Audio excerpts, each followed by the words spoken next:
بسم اللہ الرحمن الرحیم۔ السلام علیکم۔ میرے گھر والوں نے مجھے خون بہا میں دیا تھا۔ میرے بھائی نے کسی شخص کی جان لی تھی اور بدلے میں مقتول کے بھائی کے ساتھ میرا نکاح کر دیا گیا تھا تاکہ میرے بھائی کی جان بچ جائے۔ میں صرف 15 سال کی تھی جب میں اس بڑی سی حویلی میں پہنچی تو میرے ہوش اڑ گئے، کیونکہ میرا شوہر ایک 30 سالہ آدمی تھا جس نے کمرے میں آتے ہی میرے سامنے میرا نام فوزیہ ہے، میرا تعلق گوجرانوالوں کے گاؤں سے ہے۔ گاؤں کی زندگی شہر سے بالکل مختلف ہوتی ہے۔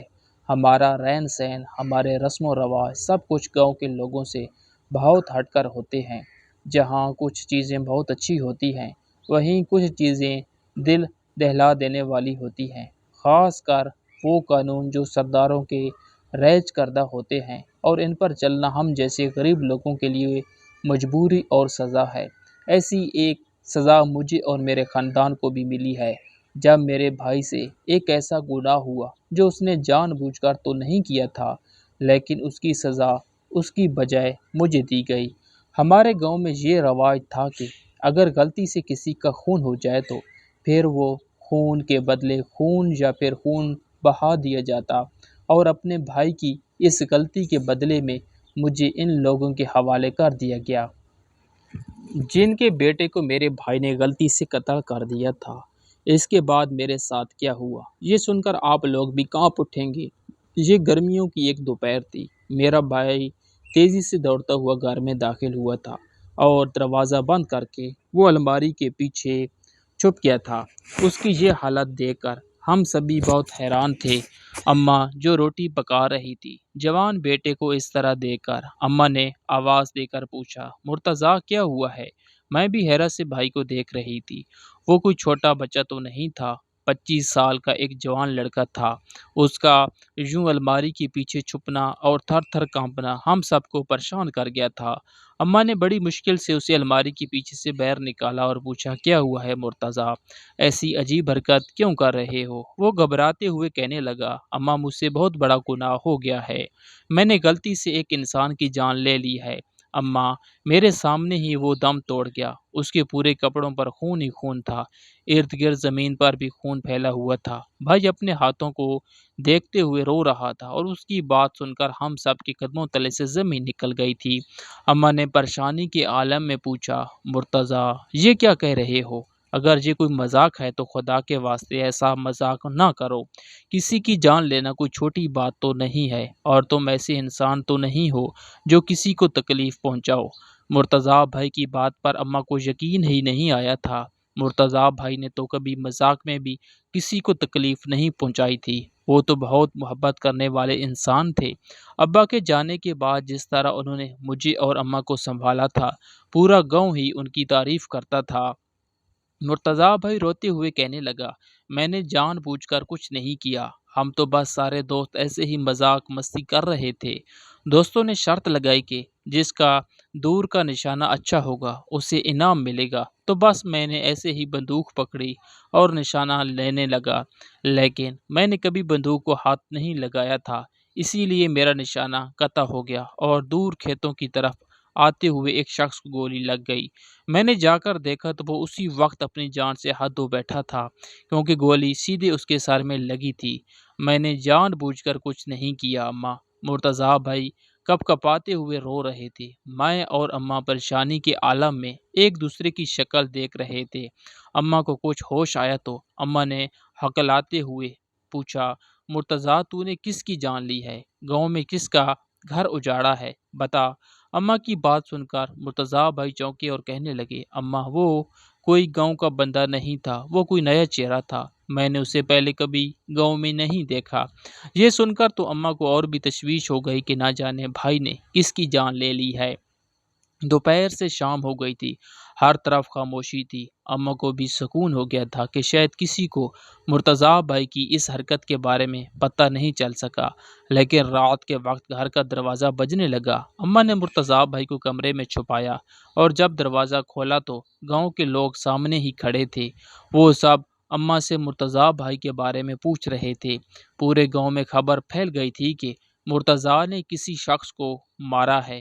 اماں نے جھوٹ کہہ دیا کہ مرتضیٰ تو گھر ہی نہیں آیا۔ وہ لوگ کہنے لگے، جب مرتضیٰ گھر آئے گا تو اسے فوراً سردار کی حویلی پہنچا دینا۔ اس نے ایک تو قتل کیا ہے اور دوسرا جس شخص کو مارا ہے اس کی وجہ سے بڑی مصیبت ہے کہ وہ دوسرے گاؤں کے سردار کا بیٹا تھا جو مارا گیا ہے، اور وہ جہاں بڑے سردار سے ملاقات کے لیے آیا ہوا تھا وہ گاؤں کے کھیتوں میں گھوم پھر رہا تھا کہ جب ہی اسے مرتضیٰ کی گولی لگی ہے۔ دوسرے گاؤں کے سردار کے بیٹے کا قتل ہمارے گاؤں میں ہوا ہے، دونوں گاؤں میں دشمنی کی شروعات ہو گئی تو گاؤں والوں کو بھی بہت نقصان پہنچے گا، اسی لیے مرتضیٰ کو ان لوگوں کے حوالے کرنا ہی ہم سب کے حق میں بہتر ہے۔ ان لوگوں کی بات سن کر تو ہمارے رہسے ہوش بھی اڑ گئے تھے۔ کوئی معمولی انسان ہوتا تو شاید کچھ لے دے کر بات بن جاتی، یا پھر اماں اور میں ان لوگوں کے پاؤں پکڑ کر معافی تلافی کروا لیتے، کیونکہ سبھی مرتضیٰ بھائی کی شرافت کے گواہ تھے۔ سبھی جانتے تھے کہ وہ ایسی کوئی حرکت جان بوجھ کر نہیں کر سکتے، لیکن جہاں تو بات دوسرے گاؤں کے سردار کی تھی، تھوڑی ہی دیر گزری کہ گاؤں کے سردار کے لوگ ہمارے گھر میں گھس آئے۔ اماں انہیں روکتی رہ گئی، لیکن انہوں نے پورے گھر کی تلاشی لی اور تھوڑی ہی دیر بعد مرتضیٰ بھائی کو گھسیٹتے ہوئے اپنے ساتھ لے گئے۔ اماں ان کی پیچھے پیچھے چیختی ہوئی بھاگ رہی تھی۔ میرا حال بھی ایسا ہی تھا، میرے سر پر باپ کا سایہ نہیں تھا۔ مرتضیٰ بھائی ہی ہمارے سرپرست تھے، ہم کسی صورت ان کے ساتھ کچھ برا ہوتا نہیں دیکھ سکتے تھے۔ مرتضیٰ بھائی نے تو مجھے ہمیشہ ایک باپ کی طرح سے پالا تھا، میں ان سے بہت محبت کرتی تھی۔ اپنے بھائی کو اس طرح گاؤں کے کچے راستوں پر گھسیٹتا ہوا دیکھ کر میری آنکھوں سے آنسو بہہ رہے تھے۔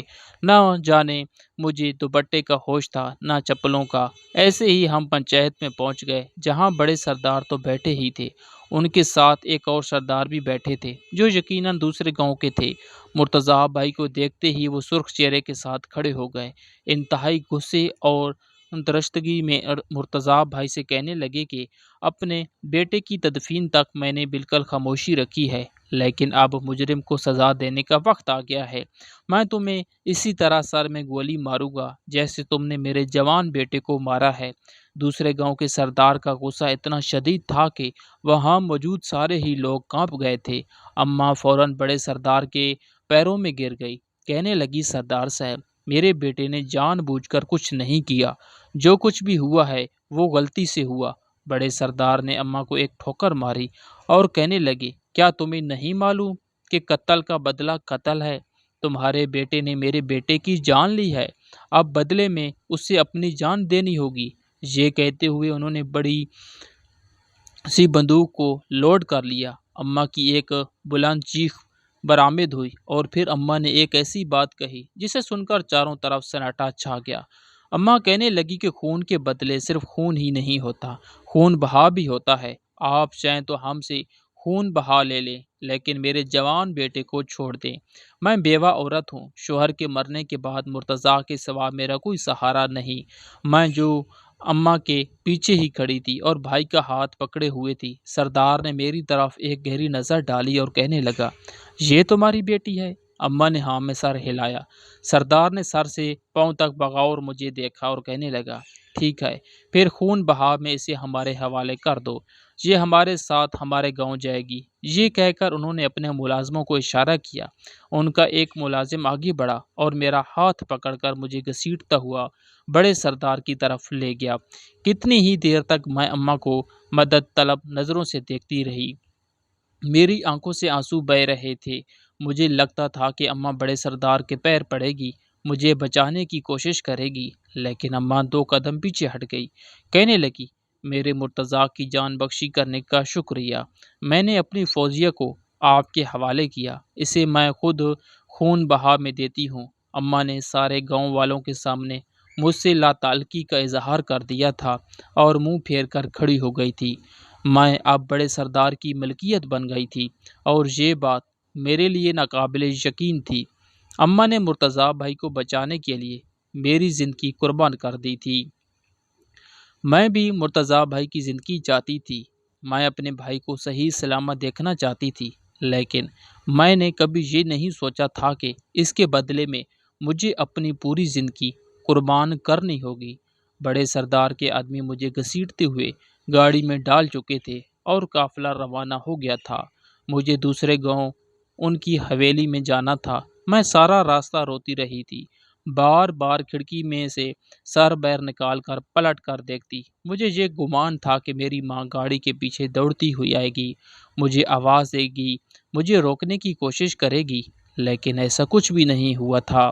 ہم دوسرے گاؤں کی بڑی حویلی پہنچے تو وہاں سوگ کا عالم تھا، سفید دریاں بچھی ہوئی تھی، گاؤں کے لوگ آ جا رہے تھے، ایک طرف کل پڑھے جا رہے تھے، حویلی پوری طرح روشن تھی، رات کی تاریکی میں بھی دن کا گمان ہو رہا تھا۔ بڑے سردار نے مجھے اپنی بیوی کے آگے پھینکا اور کہنے لگے، خون بہا میں سے لایا ہوں، اب تم بتاؤ اس کا کیا کرنا ہے؟ یہ سن کر بڑی سردارنی نے نفرت سے میری جانب دیکھا اور کہنے لگی، نکاح کا بندوبست کرو، شاہ نواز کے ساتھ اس کا نکاح ہوگا۔ اب یہ ساری زندگی اسی حویلی کی دیواروں میں سر ٹکرائے گی، شاہ نواز کی بیوی بنے گی تو اسے پتہ چلے گا آگے کسی کی جان لینا کسے کہتے ہیں۔ بڑی سردارنی کی بات سن کر میرے ہوش اڑے تھے، مجھے زبردستی ایک کمرے میں بند کر دیا گیا تھا اور پھر کچھ ہی دیر بعد نکاح کا سلسلہ شروع ہوا تھا۔ رات کے 2 بجے کے قریب میرا نکاح ہوا تھا۔ سردار نے اپنے بیٹے کی قبر کی مٹی پکڑ کر قسم کھائی تھی کہ اس کی مٹی خشک ہونے سے پہلے وہ اس کے خون کا بدلہ لیں گے، اور اسی لیے اسی رات کے اندھیرے میں میرا نکاح بھی ہو گیا تھا۔ شاہ نواز عالم کے ساتھ میں نہیں جانتی تھی وہ کون تھا، کیسا تھا، یا پھر اس شادی کے بعد میرے ساتھ کیا ہونے والا تھا۔ مجھے بس اتنا معلوم تھا کہ اب میں کبھی واپس اپنے گھر نہیں جا سکوں گی، اپنی ماں اور بھائی کی شکل نہیں دیکھ سکوں گی، میری زندگی پوری طرح کانٹوں پر گزرے گی۔ میں نے آنکھیں بند کر کے قبول ہے کہا تھا اور خود کو ایک اندھے شخص کے حوالے کر دیا تھا۔ تھوڑی دیر بعد مجھے پکڑ کر ایک دوسرے کمرے میں پہنچا دیا گیا جو بہت بڑا اور عالی شان تھا۔ میرے ساتھ ساتھ ایک ادھیڑ عمر ملازمہ تھی، میں روئے چلی جا رہی تھی۔ مجھے روتا ہوا دیکھ کر وہ ملازمہ کہنے لگی کہ تم تو شکر مناؤ بی بی کہ تمہیں یہ ملازمہ نہیں بنایا جا رہا، بلکہ تم سردار کے بیٹے کی بیوی بنو، ایک طرح سے سردارنی ہی کہلاؤ گی۔ اس کی بات سن کر میں اچھل پڑی تھی کہ سردار نے میری شادی اپنے بیٹے سے کروائی تھی۔ مجھے تو لگا تھا کہ وہ مجھے کسی ملازم کے حوالے کرے گا۔ میں غیر یقینی کی حالت میں اسے دیکھ رہی تھی۔ پھر وہ کمرے سے نکل کر باہر چلی گئی۔ میں عالی شان سے بستر پر بیٹھی، اپنی قسمت پر ماتم کنا تھی کہ جب ہی کمرے کا دروازہ کھلا اور ایک لمبا چوڑا 30 سالہ آدمی اندر داخل ہوا، اور اندر آتے ہی اس نے زور سے دروازہ بند کیا۔ میری روح کانپ اٹھی، مجھے لگا وہ میرے قریب آئے گا، مجھے مارے گا، پیٹے گا، اپنے بھائی کی موت کا ذمہ دار ٹھہرائے گا اور بدلہ لینے کے لیے کسی بھی حد تک چلا جائے گا۔ لیکن اس وقت میں حیران رہ گئی جب وہ بستر پر چڑھ گیا اور اچھل کود کرنے لگا اور خوب زور زور سے ناچ رہا تھا، اور پھر اچانک ہی وہ میرے قریب آ کر بیٹھا اور کہنے لگا، میری دلہن تو بڑی خوبصورت ہے۔ اس نے میرے گالوں کو اپنے ہاتھوں میں دبوچا اور پھر غور سے میری آنکھوں میں دیکھنے لگا۔ میں حیرت سے اس خوبصورت لمبے چوڑے جوان کو دیکھ رہی تھی جو کسی معصوم بچے کی طرح آنکھیں پھٹا کر مجھے دیکھ رہا تھا۔ پھر اس نے اچانک ہی میرے ہاتھوں کو پکڑ لیا اور کہنے لگا، تم میری دلہن ہو نا، تم میرے ساتھ رہو گی؟ میں نے بس بڑی مشکل سے ہاں میں سر ہلایا تو وہ خوشی میں ناچنے لگا۔ پورے کمرے کو اس نے دیکھتے ہی دیکھتے تہس نہس کر دیا تھا۔ پھر میرے قریب آیا، میرے دوپٹہ کھینچ کر کہنے لگا، یہ لال کیوں نہیں ہے؟ دلہن تو لال کپڑے پہنتی ہے۔ میں ابھی تک اسی گلابی جوڑے میں تھی جو میں نے اپنی ماں کے گھر میں پہنا ہوا تھا۔ میں پریشانی سے کبھی اسے تو کبھی اپنے جوڑے کو دیکھ رہی تھی۔ اس نے دوپٹہ دور پھینکا اور پھر چیخنے چلانے لگا، میری دلہن کو لال جوڑا پہناؤ، میری دلہن کو لال جوڑا پہناؤ۔ اس کی چیخوں کی آواز پر بڑی سردارنی کمرے میں آئی تھی اور پھر انہوں نے گھور کر مجھے دیکھا تھا۔ کہنے لگی، یہ تمہارا شوہر ہے، آج سے شاہ نواز کو سنبھالنا تمہاری ذمہ داری ہے۔ اب تم اسے بتاؤ کہ تمہارے پاس سرخ جوڑا نہیں ہے۔ اپنی ماں کی بات سن کر شاہ نواز سے ناراض ہو گیا، کہنے لگا، اماں میری دلہن کو نیا لال جوڑا کیوں نہیں پہنایا؟ میری دلہن کو لال جوڑا ہی پہناؤ۔ انہوں نے کچھ دیر بیٹے کو سمجھانے کی کوشش کی، لیکن پھر اس کی ضد پر انہوں نے فوراً ملازمہ سے ایک لال جوڑا منگوایا اور میرے حوالے کر دیا۔ میں تھوڑی ہی دیر بعد لال جوڑے میں شاہ نواز کے آگے کھڑی تھی اور وہ بچوں کی طرح تالیاں بجا رہا تھا۔ بڑی سردارنی کہنے لگی، میرا بیٹا ذہنی طور پر معذور ہے، آج سے تم اس کی دیکھ بھال کرو گی، اور اگر میرے بیٹے پر ذرا سی آنچ بھی آئی تو میں تمہاری جان اپنے ہاتھوں سے لوں گی۔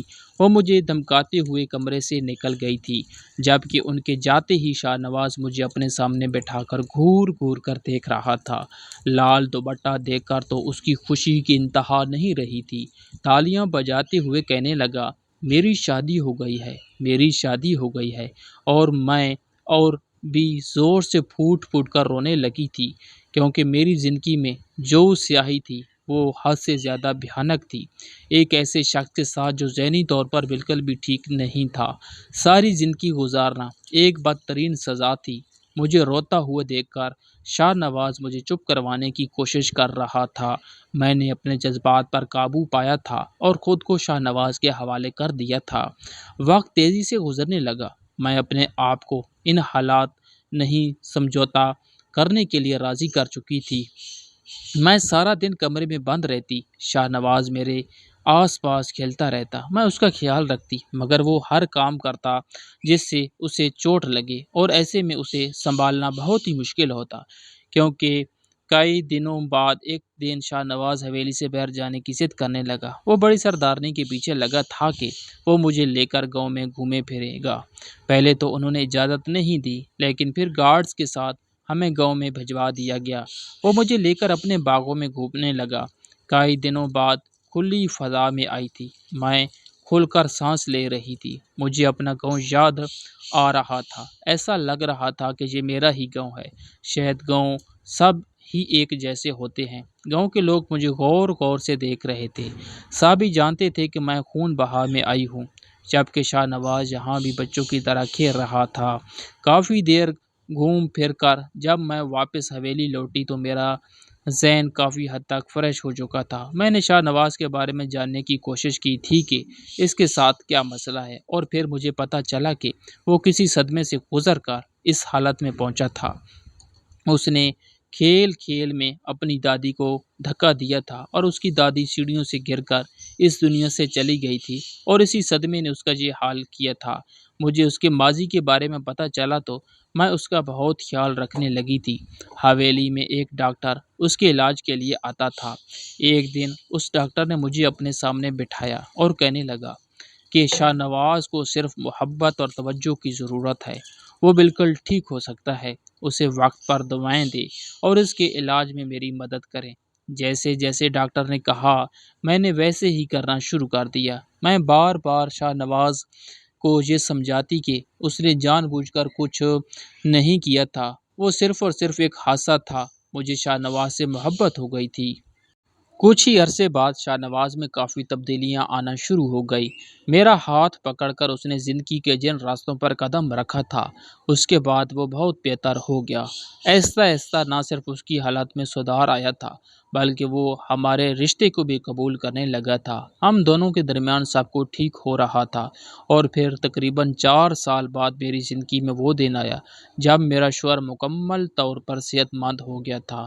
وہ ماضی کے اس ڈرامہ سے نکل آیا تھا جس کی وجہ سے وہ ذہنی طور پر بچہ بن گیا تھا۔ میرے لیے شاید اس سے زیادہ خوشی کی بات کوئی اور ہو ہی نہیں سکتی تھی کہ میں نے اپنی محنت، محبت اور توجہ سے شاہ نواز کو ٹھیک کر دیا تھا۔ گزرے 4 سالوں میں اپنے گھر کو بھی بھول گئی تھی۔ کبھی کبھی مجھے اپنی ماں اور بھائی کی یاد آتی، لیکن شاہ نواز کی محبت چند ہی لمحوں میں مجھے اس دکھ سے باہر نکال دیتی۔ مجھے لگا تھا کہ اب زندگی میں سب کچھ ٹھیک ہو گیا ہے، لیکن قیامت تو مجھ پر اس وقت ٹوٹی جب بڑے سردار نے شاہ نواز کی شادی کا اعلان کیا۔ ان کی بات سن کر میرے قدموں تلے سے زمین نکل گئی تھی۔ وہ کہنے لگے کہ میں دوسرے گاؤں کی سردار کی بیٹی سے اپنے بیٹے کی شادی کراؤں گا، سارے گاؤں میں خوب جشن ہوگا، حویلی میں اب خوشیاں منائی جائیں گی۔ یہ سن کر میں جو ایک کونے میں کھڑی تھی، مجھے ایسا لگا کہ میرے سر پر آسمان گر گیا ہو۔ میں شاہ نواز کی بیوی تھی اور میرے سامنے ہی اس کی دوسری شادی کی بات ہو رہی تھی۔ شاہ نواز بھی اپنے باپ کی طرح دیکھ رہا تھا۔ شاہ نواز کو اب تک میری حقیقت نہیں معلوم تھی کہ میں اس کی بیوی کیسے بنی۔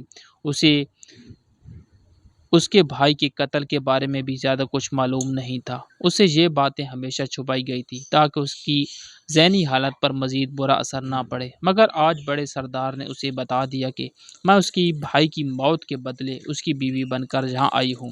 وہ کہنے لگے، خون بہا میں آئی یہ لڑکی اب ایک ملازمہ کے طور پر ساری زندگی ہمارے گھر میں رہے گی اور ہم دھوم دھام سے تمہاری شادی کریں گے۔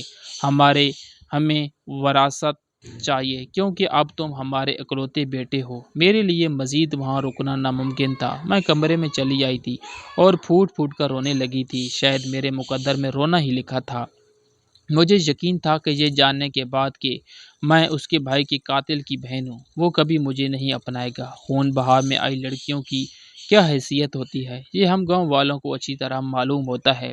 مجھے بھی یہ پتہ تھا کہ میں سوائے مٹی کے اور کچھ بھی نہیں، مگر میرے لیے سب سے زیادہ مشکل عمل اپنے شوہر کو بانٹنا تھا۔ میں شاہ نواز سے بے انتہا محبت کرتی تھی اور اسے کسی اور کے ساتھ دیکھنا میرے لیے ہرگز بھی ممکن نہیں تھا۔ میں نے 4 سال دن رات اس کی خدمت کی تھی اور اس کا خیال رکھا تھا۔ میری زندگی میں اس کے سوا کچھ بھی تو نہیں تھا۔ کچھ دیر بعد شاہ نواز کمرے میں آیا تو میری حالت دیکھ کر میرے سامنے آ بیٹھا۔ پوچھنے لگا، کیا بات ہے فوزیہ، کیوں رو رہی ہو؟ میں نے بڑی مشکل سے اسے بتایا کہ میں اس کے باپ کی بات سن کر اس کی شادی کے بات نے مجھے تکلیف پہنچائی ہے۔ میں نے اس کے پاؤں پکڑ لیا اور کہا کہ شاہ نواز، آپ چاہیں تو دوسری شادی کر لیں لیکن مجھے طلاق نہ دیجیے گا، مجھے اپنی زندگی سے نہ نکالیے گا، میں مر جاؤں گی۔ میرے آنسو دیکھ کر شاہ نواز نے مجھے سینے سے لگا لیا، کہنے لگا کہ بابا کو وراثت چاہیے، اس کے لیے مجھے دوسری شادی کرنے کی کوئی ضرورت نہیں ہے۔ تم میری بیوی ہو اور میں تمہارے ذریعے بابا کو وراثت دے سکتا ہوں۔ شاہ نواز کے چہرے پر مدھم سی مسکراہٹ تھی۔ میں نے حیرت سے شاہ نواز کو دیکھا اور پوچھا کہ کیا آپ یہ جانتے ہوئے بھی مجھے اپنی بیوی کا درجہ دیں گے کہ میں آپ کے بھائی کے قاتل کی بہن ہوں؟ شاہ نواز مسکرا کر کہنے لگے کہ جس طرح میں نے اپنی دادی کو جان بوجھ کر نہیں مارا تھا، بالکل اسی طرح تمہارے بھائی نے میرے بھائی کو جان بوجھ کر قتل نہیں کیا۔ میں نے بابا سے ساری بات پوچھی تھی۔ بابا نے خود اس بات کا اعتراف کیا ہے کہ تمہارے بھائی کی گولی غلطی سے میرے بھائی کو لگی تھی، پھر میں اس کی سزا تمہیں کیسے دے سکتا ہوں؟ شاہ نواز نے نہ صرف مجھے معاف کیا تھا بلکہ حویلی میں سردارنی کا درجہ دیا تھا۔ وہ میرا بہت خیال رکھتا تھا۔ میری زندگی پوری طرح سے خوشیوں سے بھر گئی تھی۔ کبھی کبھی مجھے یقین نہیں آتا کہ خون بہا میں آئی لڑکیوں کو ایسی عزت بھی ملتی ہے، لیکن اگر مرد خود عزت دار ہو تو وہ عورت کو ضرور عزت دیتا ہے، اور یہ بات میں نے شاہ نواز سے سیکھی ہے۔ میں حاملہ ہو چکی ہوں، جلد ہی میں حویلی کو وارث دینے والی ہوں۔ مجھے یقین ہے کہ اس کے بعد میری زندگی میں اور بھی خوشیاں ہوں گی۔ شاہ نواز کی اماں یعنی بڑی سردارنی نے بھی مجھے اپنی بہو تسلیم کر لیا ہے، کیونکہ گزرے 4 سالوں میں نے ان کی آنکھوں کے سامنے ان کے بیٹے کے لیے بہت کچھ کیا ہے، اور اب تو میں اس حویلی کو وارث دینے جا رہی ہوں۔ آپ سب سے یہ گزارش کرتی ہوں کہ میرے حق میں دعا کریں۔ ناظرین، مزید اس طرح کی سبق آموز کہانیاں سننے کے لیے ہماری ویڈیو کو لائک کریں، شیئر کریں اور ہمارے چینل کو سبسکرائب کریں۔ شکریہ۔